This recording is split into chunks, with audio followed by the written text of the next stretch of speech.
If you're like me and you're craving something flavorful and delicious, let's make this beef bok choy stir fry together. So before we get started, here are the ingredients that you'll need. Soy sauce, ginger and garlic, cornstarch, olive oil, bok choy. And for this, we are using baby bok choy, water chestnut. We're also using fresh parsley, bell pepper, green onions, and those will be sliced, salt and pepper to taste, and stir fry beef. So before we get started, we're going to cook the rice to go with it. And for this, instead of making the rice on the stove, I am going to make the rice in the rice cooker.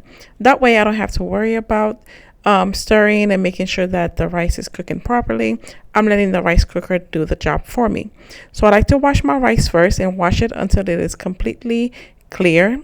Then go ahead and add your olive oil, season it with salt if you'd like, and start cooking your rice. So there are some ingredients you look at the grocery store and you wonder, what am I supposed to do with this?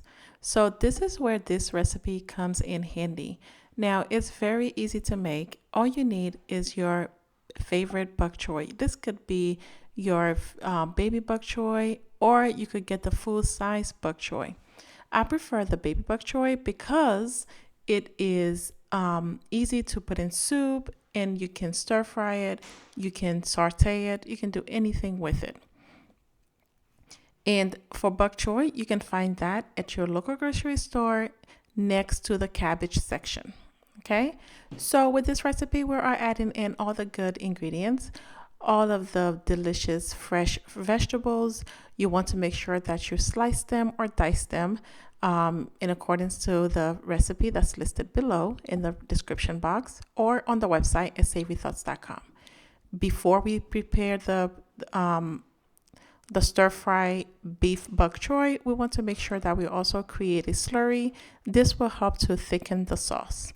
So in a wok or heavy bottom large pan, go ahead and start to cook your beef. Lightly season it with salt and pepper, and add in the minced ginger and garlic, and then also add in your bell peppers as well as your parsley and also your green onions.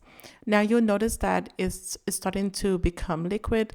It's starting to release liquid, and that's fine. We're just going to strain it. We're just going to let it cook until it starts to evaporate. Next, we're also adding in water chestnut. This you can also get in the grocery section. This you can also get in the aisle where your the other condiments are. It's usually in the international section. Now it has a crisp flavor. Now it's crispy, so which works well with this recipe because it gives it extra texture. So we also added in tomato paste just for color, but you can cook the meat until it starts to brown. So with the rice, you want to pair this dish with white rice, or you can pair with cauliflower rice. Now this dish costs $15 to make. Now we have a full list on the website at savorythoughts.com on how you can make it, as well as enjoy this budget-friendly recipe.